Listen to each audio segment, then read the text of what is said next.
The proportion of Americans working from home full-time has gone from 1 in 50 to more than 1 in 3. Work from home. Work from home. Work from home. Work from home. Work from home. Work from home. Work from home. Work from home. Work from home. That COVID has changed a lot about our lives. About 95% of the company or more are working remotely at this point. Shopify is the latest, directing to work remotely as of next week. Now, remote work isn't something new. It's existed in some form or the other for the longest time. Although once online collaboration became easier, organizations looked at it as a way to hire more candidates, mainly motivated by the ease of mobilization.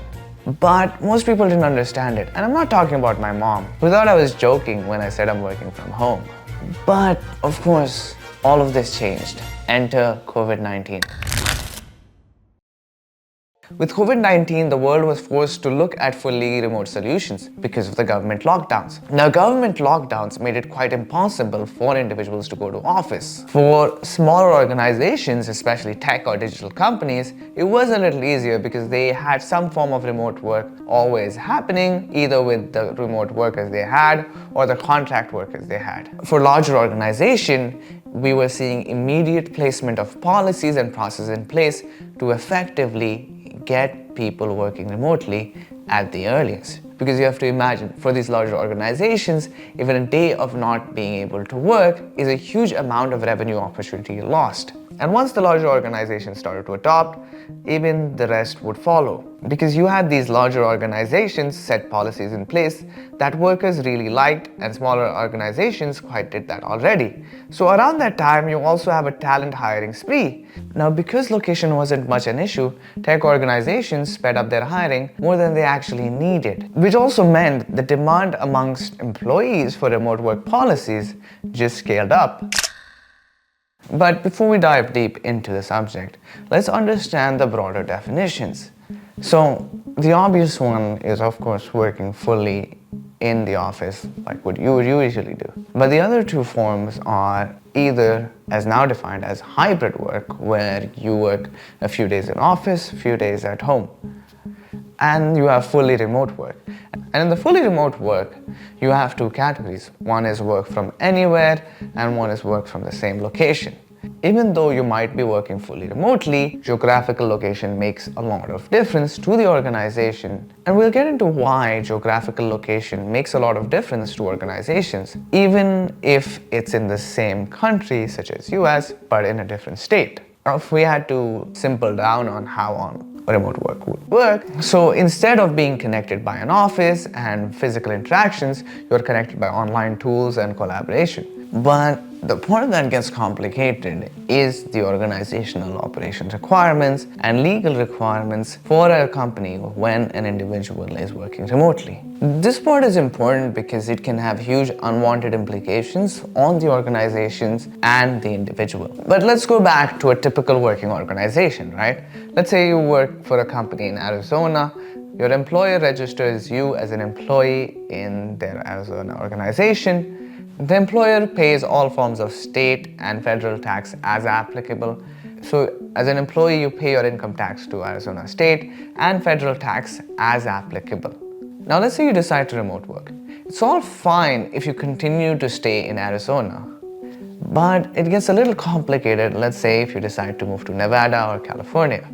Now the big elephant here becomes taxes. Now let's say you move to California and you spend more than 183 days in California, you become a resident of California. And your residency determines where you're supposed to pay taxes.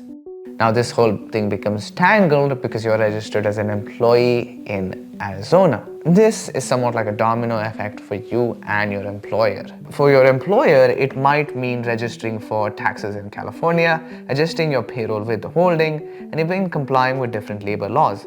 And for you, filing taxes in 2 states and potentially facing double taxation could become a reality. That's why it's very important to understand residency thresholds and taxation and speaking to a professional before just moving to another place. Now, this is a simple down explanation. And of course, this becomes becomes worse if your employer isn't taking into account these rules or isn't aware of your relocation. And this could mean even further complication if you were to move to a different country. This could potentially trigger a single person entity, and that's a whole different chapter. But all of this aside, let's get back to 2023, when all of the restrictions have pretty much been lifted everywhere in the world. The lockdown is lifted. Lifting the lockdown at midday. As the lockdown ended, the scramble began. Melbourne's restrictions lifted at midnight.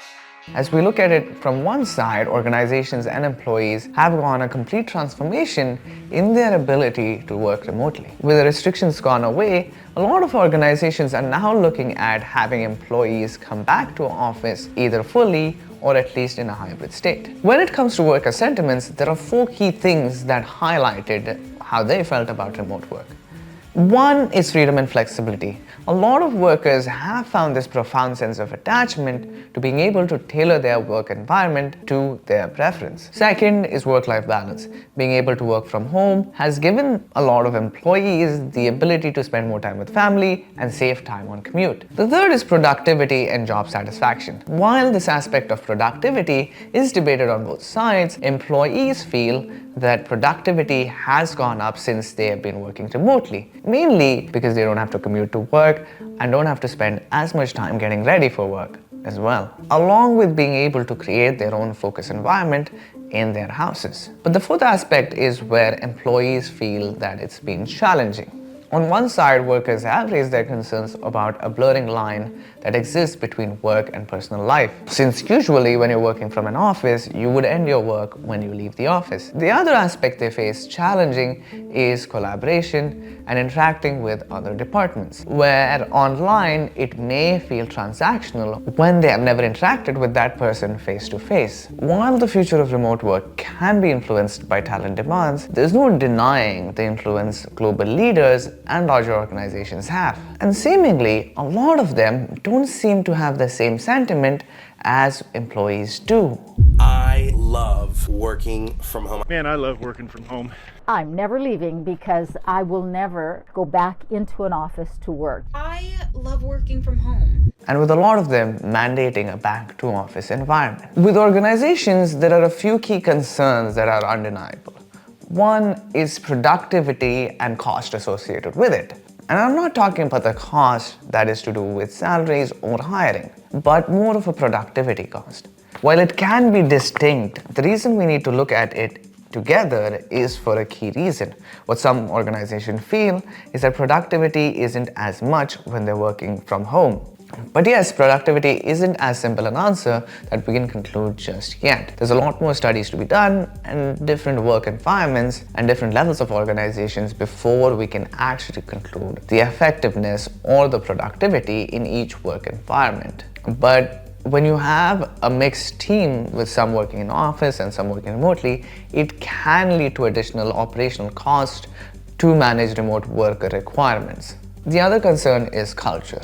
In an environment where you don't see anyone, organizations face a challenge setting a consistent culture across teams in different locations. Employers worry that remote work might lead to a fragmented work culture if not managed effectively. The other one is collaboration. Now, there's a struggle to quantify the effectiveness of collaboration across different work environments. Though the big gap people tend to see is individuals not interacting across departments that you'd see in a usual office. Your department's just you, right?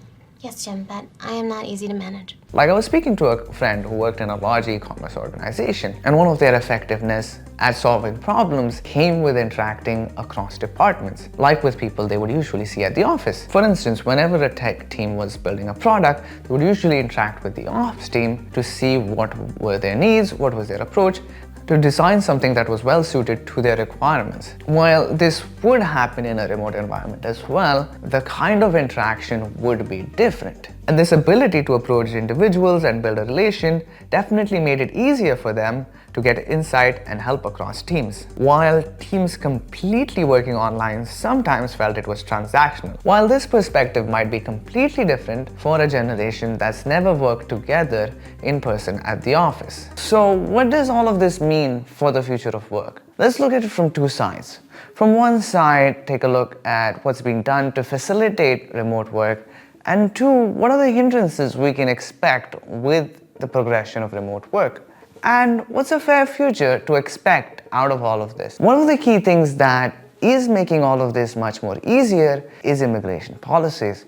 A lot of countries have started to introduce remote work visas. These remote work visas allow individuals to move to the country and work from there remotely. I guess that didn't really need an explanation. In parallel, countries are making it furthermore easy as well to get companies up and running without ever having to even visit the country. You could basically open an office, have a corporate bank account, and hire employees without ever visiting the country.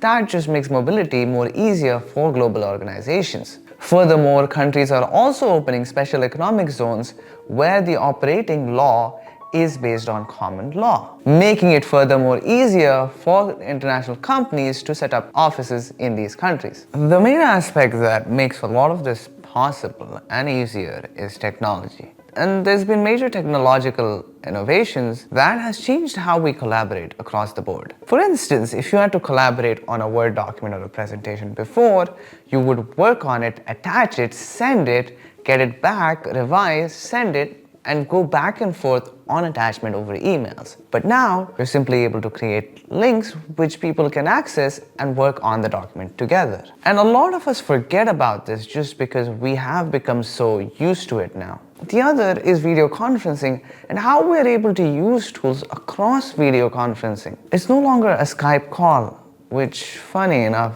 most people don't use anymore. And of course, bandwidth capacity with all of this makes a huge difference too. Because if you think about it, just 5 years ago, the kind of video calls we were having was very different than the ones we're having today. If you remember that one call with your family or friend with one person and you're just trying to ask them most of the time if they could hear you. And now we're able to have calls with 20, 50, or even hundreds of people at a time with seamless connection. The other that I'm possibly excited for is the mixed reality environment. Quick disclaimer, I don't think it's just ready yet because right now these are heavy, expensive, and also require a lot of power to run.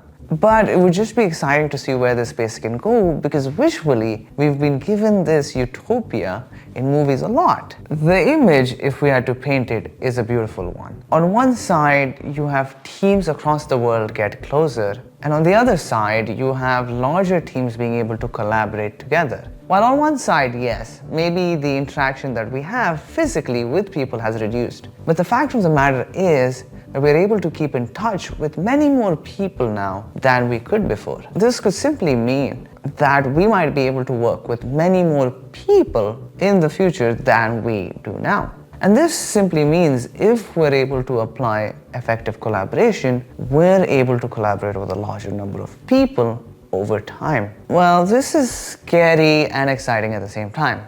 Exciting because this opens room to possibility of collaboration across the board, working with people across different countries, different teams, different point of views, and the possibilities could be really exciting to see. But scary because we don't know yet what this could actually mean. While on paper it might seem like a nice idea, we don't know if this could cause maybe an information overload, fatigue, or even just lose out the quality of collaboration that we have. There's no denying this remote work transformation has brought value across the board. While maybe the future isn't for teams to work remotely, but more for teams across different countries to collaborate remotely. But again, there's definitely no answer we have now. There's a lot to be studied, there's a lot to be understood, and something we will understand over years. But for whatever it is, the future does seem exciting.